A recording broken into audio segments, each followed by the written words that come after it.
పిల్లలకి స్కూల్ పాఠశాలైతే పేరెంట్స్‌కి స్కూల్ పేరెంట్స్‌శాల. నమస్కారం. మీరు చూస్తుంది సుమన్ టీవీ. నేను మీ కీర్తి. నాతో పాటు ప్రముఖ astrologer, psychologist and motivational speaker, family counsellor Hari Raghupriya గారు ఉన్నారు. నమస్తే అమ్మా. నమస్తే నాన్న. అబ్బా! ఎన్ని డెసిగ్నేషన్స్, అన్నిటికీ ఒకే మనిషి. అంటే ఆడవాళ్ళంటేనే అంతే కదమ్మా. అంతే మల్టీ టాస్కింగ్. ఎస్. మీలాంటి వాళ్ళు ఎప్పుడు ఇలా ప్రూవ్ చేస్తూనే ఉంటారు కూడా. ఈ రోజు నేను ఎంచుకున్న టాపిక్, మొట్టమొదటి టాపిక్ ఏంటంటే, పౌర్ణమి రోజు పుట్టిన చనిపోయిన ఆడవాళ్ళకైనా మగవాళ్ళకైనా ఎలాంటి ప్రారంధాలు ఉంటాయి అది తెలుసుకుందాం అనుకుంటున్నాను. చాలా చక్కగా ఉంటుంది. అందరూ అనుకుంటారు అమావాస్య రోజు చనిపోతే గాని పుడితేనే కానీ అది పెద్ద అరిష్టం అని ఒక పెద్ద సెన్సేషన్ చేసేస్తారు. అంటే ఆడపిల్లలు అమావాస్యకి పుడితే మంచిదని, మగపిల్లలు పౌర్ణమికి పుడితే మంచిదని అంటూ ఉంటారు. అది కరెక్టే కూడా. అయితే ఈ పుట్టడము చావడం అనేది మన చేతిలో ఆ ఒక్కటి లేదు. సహజంగా పుట్టడం కానీ సహజ మరణాలు ఇప్పుడు కూడా నవేడేస్ మనం ఏం చెప్పుకోవాల్సి వస్తుంది, సహజ పుట్టుకలు కూడా చెప్పుకోవాల్సిన కర్మ వచ్చింది. ఎందుకంటే ఈ సి సెక్షన్స్ వచ్చేసి న్యాచురల్ గా పుట్టడం అనేది కనపట్టలేదు. కాబట్టి ఎంత సి సెక్షన్ అంటే సిజేరియన్ అయినా కానీ మా దేవుడు పెట్టిన ముహూర్తానికే పుడతారు నాన్న. అది ఎవరైనా తెలుసుకోవచ్చు. ఎట్లా అంటే మనం ఒక ముహూర్తం పెట్టి డాక్టర్ గారు ఏమంటారు, మీరు వెళ్ళి ముహూర్తాలు చూపించుకోవాలంటే చూపించుకోండి, ఆ సమయంలో మేము ఆపరేషన్ చేస్తాము అంటారు. కానీ చాలా సందర్భాలలో ఆ పెట్టిన ముహూర్తానికి మాత్రం పిల్లలు పుట్టరు. మరి ఏదో కొంచెం అటు ఇటుగా లేట్ అవ్వడం, ఏదో అవ్వడం. నా కేసులో కూడా అలాగే జరిగిందమ్మా. అది వాస్తవం. అంటే భగవంతుడు నిర్ణయించిన ముహూర్తానికే ఏదైనా జరుగుతుంది. ముహూర్తం కావచ్చు, టైం కావచ్చు. శివాజ్ఞ లేనిదే చీమైనా కుట్టదు. అవును. అయితే ఏంటంటే ఈ పుట్టుక చావు అనేది మాత్రము ఒక్క మనిషి చేతిలో లేదు, అది భగవంతుడు పెట్టుకున్నాడు.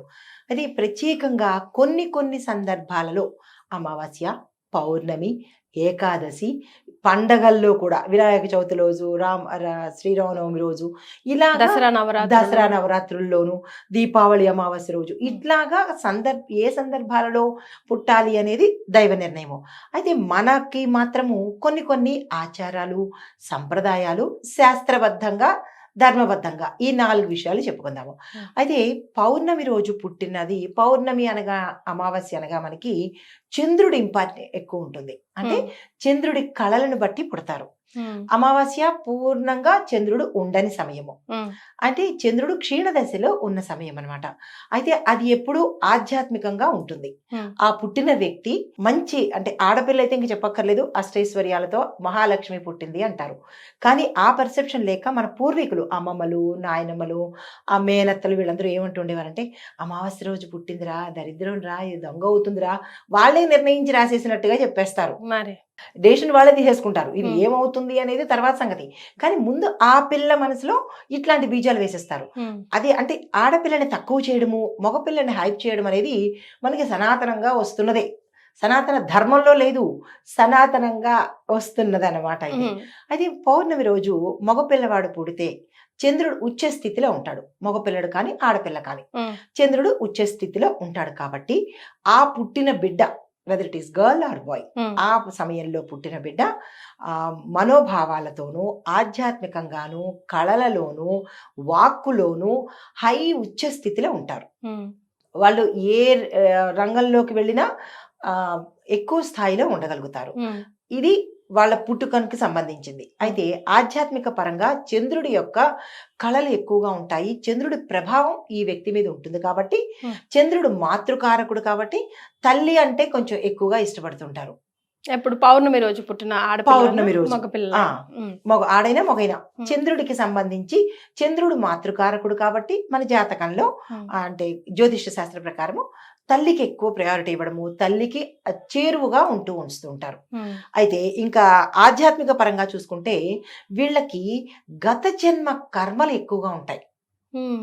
పుట్టినప్పుడు వెదర్ గర్ల్ ఆర్ బాయ్, గత జన్మ కర్మల్ని క్యారీ ఫార్వర్డ్ చేసుకొస్తుంటారు. ఖచ్చితంగా తీసుకొస్తారు వీళ్ళు. మిగతా సమయాలు కాదు నేను చెప్పేది, ఓన్లీ పౌర్ణమికి, అమావాస్యకి, ఎక్స్క్లూజివ్ పౌర్ణమికి. గత జన్మ కర్మలు, గత జన్మ వాసనలు, కర్మబంధాలతో వీళ్ళు పుడుతుంటారు అనమాట. అయితే ఆ పుట్టుక వల్ల ఏమవుతుందంటే వీళ్ళు కొంత మంచి చెడు ఈక్వల్ గా అనుభవిస్తుంటారు. ఒక 50% మంచి, ఒక 50% చెడు, రెండు ఉమ్, కర్మబంధాలను అనుభవిస్తుంటారు. ఇది ఉమ్, ఆధ్యాత్మిక పరంగా.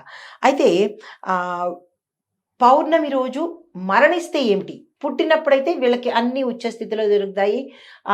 సమభావాలుగా ఉంటారు. అన్ని రకాలుగా వీళ్ళకి చక్కగా మంచి ఇంటలెక్చువల్‌గా ఉంటారు. ఓకే ఇంకా చెప్పాలంటే అందంగా ఉంటారు. ఓకే పొడుగ్గా ఉంటారు. ఉమ్, నాజూగ్గా ఉంటారు. ఉమ్, అంటే చంద్రుడు ఎంత అందగాడో ఈ పుట్టిన వాళ్ళు ఆడైన మగైన అంత చక్కగా ఉంటారు. ఓకే తర్వాత మితభాషులు. ఉమ్, ఇలా మంచి క్యారికేచర్స్ అన్ని, మంచి ఫీచర్స్ అన్ని వీళ్ళకుంటాయి ఎస్ పుట్టినప్పుడైతే. ఉమ్, అయితే చనిపోయినప్పుడు ఏమవుతుందంటే వీళ్ళు తొందరగా మోక్షానికి వెళ్ళలేరు. ఉహుం. గత పౌర్ణమి జన్మ రోజు చనిపోతే పౌర్ణమి రోజు చనిపోతే. అదే అమావాస్య రోజు చనిపోయారనుకోండి, ఉమ్, వాళ్ళు డైరెక్ట్‌గా పితృ దీస్‌లోకి వెళ్ళిపోతారు. ఓ ఆహ్, కానీ అమావాస్య రోజు ఎవరైనా చనిపోతే ఇంకా ఎక్స్ట్రా రైచువల్స్ అన్ని ఫాలో అవుతూ ఉంటారు కదమ్మా. ఆ! అమావాస్య రోజు చనిపోయినా, పౌర్ణమి రోజు చనిపోయినా కానీ ఎక్స్‌ట్రా రిచువల్స్ చేయాలి. ఉమ్, ఎందుకు అంటే అది అమావాస్య రోజైతే పితృ సంబంధమైన కార్యాలు ఎక్కువగా అంటే ఆ రోజు మనము పితృదేవతలకి అంటే సంబంధించిన రోజు అని ఒక పెర్సెప్షన్‌లోకి వెళ్ళిపోయాం. పితృ ఉమ్, సంబంధిత రోజులు అని. ఉమ్, అమావాస్య అనంగానే దైవ సంబంధిత రోజులు అని. ఉమ్, దానికి కూడా ఒక కారణం ఉంది. ఉమ్, పౌర్ణమికి సంబంధించి రైజింగ్ ఉంటుంది. ఉమ్, అమావాస్య తర్వాత చంద్రుడు ఒక్కొక్క రోజు రైజ్ అవుతూ ఉంటాడు. ఉమ్, ఈ సమయంలో ఏ కార్యక్రమాలు చేసుకున్నా మనకి రైజింగ్ ఉంటూ ఉంటుంది. అమావాస్య తర్వాత అంటే పౌర్ణమికి వెనక్కి వెళ్ళిపోయి అమావాస్య మొదలవుతున్న సమయంలో ఏ కార్యక్రమాలు చేసుకున్నా పూజలు కానీ, పునస్కారాలు కానీ ఏవైనా ఫలితాలు తక్కువ వస్తూ ఉంటాయి అంటారు. ఉమ్, అయితే ఇక్కడ మరొక విషయం ఏంటంటే అమావాస్య రోజు చనిపోతే డైరెక్ట్‌గా పితృలోకానికి వెళ్తారు. ఉమ్, మిగతా కర్మలు అవి సెపరేట్. అమ్మా. అయితే ఈ పౌర్ణమి రోజు చనిపోయినట్టయితే కనుక కర్మ సంబంధిత దాంతో ఎక్కువగా వీళ్ళు పితృలోకానికి వెళ్ళవలసిన అవకాశం ఉండదు. మళ్ళా జన్మ తీసుకోవాల్సిన పరిస్థితి ఏర్పడుతుంది. ఓ దీంతో పాటుగా ఇంకొకటి ఏంటంటే పౌర్ణమి రోజు మరణించడం వల్ల శాస్త్రపరంగా మనకి కొన్ని జన్మల అంటే గత జన్మల నుంచి వచ్చిన కొన్ని పాపాలు మాత్రమే తుడిచిపెట్టబడతాయి. ఉహుం, పాపాల్లో కూడా వేరియేషన్స్ ఉన్నాయి. అది ఉమ్, మనం తర్వాత ఒక ఎపిసోడ్ చేద్దాం. అమ్మా. పాపాలలో ఉమ్, ఇన్ని రకాల పాపాలు ఉన్నాయా, ఇన్ని వేరియేషన్స్ ఉన్నాయా? పాపం అంటే ఒకటే అనుకుంటాం మనందరం. ఉమ్, కానీ పాపాల్లో కూడా చాలా విభాగాలు ఉన్నాయి. ఓకే ఆ విభాగాలలో కొన్ని ఈ పౌర్ణమి రోజు చనిపోయిన వ్యక్తి కొన్ని మాత్రమే తుడిచిపెట్టుకుంటాడు. అంటే ఓకే. కర్మల నుంచి తప్పించుకుంటాడు. ఉమ్, కొన్ని కర్మలు, కొన్ని పాపాల నుంచి విముక్తి లభించక తిరిగి మళ్ళా పుట్టవలసిన అగత్యం ఏర్పడుతుంది. ఓకే అదే అమావాస్య రోజైతే ఉమ్, పాప సంబంధాల నుంచి అంటే ఈ జన్మలో చేసుకున్న పాప సంబంధాలకి మాత్రమే అతను బాధ్యుడు. గత జన్మ పాప సంబంధాలకి బాధ్యుడు కాదు. డైరెక్ట్ గా పితృలోకానికి వెళ్ళిపోవచ్చు. ఓ వావ్. మనకు ఒక సామెత కూడా ఉంది. అమ్మా. అన్నీ తెలిసిన వాడు ఏకాసి, ఏమీ తెలియనాడు అమావాస్య రోజు పోతారు అంటారు. మరే ఉమ్, అవునా? అవును. సో దాని వెనకాల ఏదో సామెతగా చెప్పినప్పటికీ దాని వెనకాల ఇంత పరమార్థం ఉందే. పరమార్థం ఉంటుంది. ఉమ్, కానీ అది కూడా న్యాచురల్ మరణాలైతేనే ఉమ్, న్యాచురల్ మరణాలైతేనే ఉమ్, ఇవి. అంతే తప్ప అమావాస్య రోజు చూసేసుకుని సూసైడ్ చేసుకోవడము అట్లా చేస్తే దానికి మనకి దానికి రాదు. లెక్క వేరే ఉంటుంది దాని కదమ్మా? క్యాలిక్యులేషన్స్ వేరే ఉంటాయి అనమాట. మరే 18 సంవత్సరాలు మన లెక్క ప్రకారం కాదు, భగవంతుడి లెక్క ప్రకారం 18 సంవత్సరాలు ప్రేతలోకంలో ఉంటారు ఓ సూసైడ్ చేసుకున్న వాళ్ళు. అంటే ఉమ్, అన్ఎక్స్పెక్టెడ్ మరణాలు ఉమ్, కావాలని చేసుకున్నవి. అయితే ప్రత్యేకంగా అంటే ఇప్పుడు మనం శాంతుల గురించి చూద్దాము. ఉమ్, పౌర్ణమి రోజు పుట్టిన చంద్రుడి ప్రభావం ఎక్కువగా ఉంటే మళ్ళీ అక్కడ మనం వాళ్ళ జాతక చక్రాన్ని చూసుకోవాలి. ఉమ్, పుట్టిన లగ్నంలోనూ చంద్రుడు ఉన్నప్పటికీ అతను కర్మభావాలు మిగతా 12 భావాలు 11 భావాలలో ఏ గ్రహాలు ఏవేవి ఉన్నాయి చూసుకుని ఉమ్, చంద్రుడి శాంతికి చేయించుకోవాలి. చంద్రుడితో పాటు ఇంకా ఎవరైనా పాపగ్రహాలు ఉంటే కనుక దీని ఇన్ఫ్లుయెన్స్ తగ్గిపోయి మిగతా గ్రహాల ఇన్ఫ్లుయెన్స్ ఎక్కువ పడుతుంది. కాబట్టి ఈ వ్యక్తికి అవి రాకపోవచ్చు. ఓకే మామూలుగా అయితే ఇలాంటివి ఆపాదించబడతాయి. ఉమ్, కానీ పుట్టిన సమయాన్ని బట్టి మిగతా గ్రహాల ఇన్ఫ్లుయెన్స్ ఎక్కువ ఉంటే చంద్రుడి ఇన్ఫ్లుయెన్స్ తగ్గిపోయి ఆ పాపగ్రహాల ఇన్ఫ్లుయెన్స్ పెరిగి ఇలాగా ఉండకపోవచ్చు అనమాట. ఓకే. ఇది జ్యోతిషపరంగా. ఉమ్, అయితే పౌర్ణమి రోజు ఎవరైనా చనిపోతే కనుక శ్రాద్ధ కర్మలు తప్పనిసరిగా చేయించుకోవాలి ఉమ్, ప్రతి పౌర్ణమికి. ఉమ్, ఉమ్, ఉమ్. ఆ రోజు అక్కడి నుంచి మొదలు ఇంకా అక్కడి నుంచి మొదలు అంటే 12 రోజులు 13 రోజులు చేయవలసిన కార్యక్రమాలు ఉమ్, సంవత్సరికాలు, ఆబ్దికాలు, తద్దినాలు అవైపోయిన తర్వాత ప్రతి పౌర్ణమికి ఆ వ్యక్తికి పితృకర్మలను తప్పనిసరిగా చేసుకుంటూ ఉండాలి. దీంతో పాటుగా ఈ పౌర్ణమి రోజు కానీ అమావాస్య రోజు కానీ ఈ 2 స్పెషల్ రోజుల్లో కనుక చనిపోయిన వాళ్ళకి ఏం చేయాలంటే గోధుమ గర్భిత పిండాలను వదలాలి. అది మనకి పురోహితులకు తెలుస్తుంది. వాళ్ళ పేరిట ఈ పిండాలను కనుక వదిలినట్టయితే వాళ్ళకి పితృతర్పణం చేసినట్టయితే పితృలోకానికి వెళ్ళే అవకాశాలు ఉంటాయి. ఒకవేళ చెయ్యకపోతే ఏంటి పరిస్థితి అమ్మా? అంటే అమావాస్య రోజు చనిపోయారా, ఇప్పుడు ఈ కాలంలో అయితే డెఫినెట్ గా ఏ సమయంలో చనిపోతున్నారు అవంతా నోట్ చేసుకొని పెట్టుకుంటున్నారు.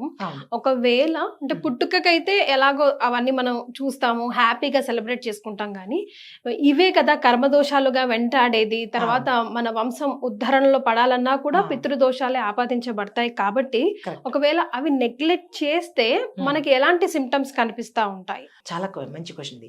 అయితే పితృలు ఏం చేస్తానులే, వెళ్ళిపోయారు కదా, మనకి ఖర్చులు ఎక్కువ అని చెప్పి ఇంట్లో వాళ్ళు చెప్పొచ్చు, చుట్టుపక్కల వాళ్ళు చెప్పొచ్చు, ఏదో 12 రోజులు అయిపోయింది కదా, సద్దినం పెట్టేశావు కదా, ఇంకా రామ్ చేతులు తుడిచేసుకో అని అంటూ ఉంటారు. అసలు అంటే అబ్బాయి ఎప్పుడు పోతాడా అని వెయిట్ చేసే పబ్లిక్ కూడా ఉంటారు.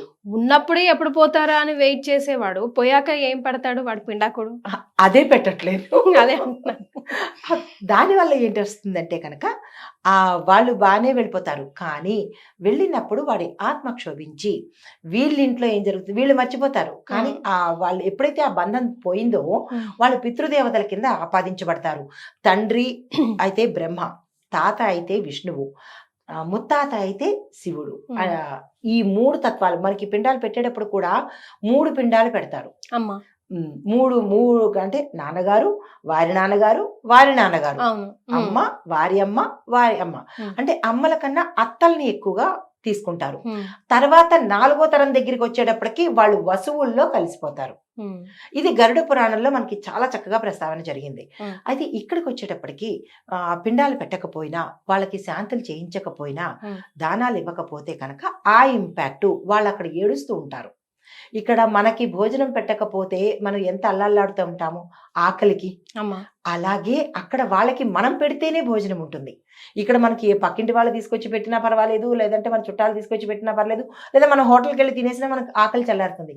కానీ వేరే వాళ్ళకి ఎక్కడ ఎలా చల్లారుతుంది? మనం పెడితేనే వాళ్ళకి అవుతుంది. పెట్టకపోతే వాళ్ళు శాపాలు పెడతారు. అది సొంత తల్లి కూతురు అవ్వచ్చు, కొడుకు అవ్వచ్చు, శాపాలు పెడతారు. వాళ్ళకి ఇంకా ఆ జన్మ కర్మబంధం తీరిపోయింది కాబట్టి శాపాలు ఎలా తగులుతాయంటే, ఇలాంటి పితృదోషాలు ఉన్న వాళ్ళకి పెళ్లిళ్ళు కాకపోవడము, అనారోగ్యం రావడము, ఆకస్మిక మరణాలు కలగడము, పిల్లలు పుట్టి చనిపోయి అవుతూ ఉండడము, వ్యాధుల బారి పడుతూ ఉండడము, ఏ పని చేసినా సక్సెస్ కాకపోవడము.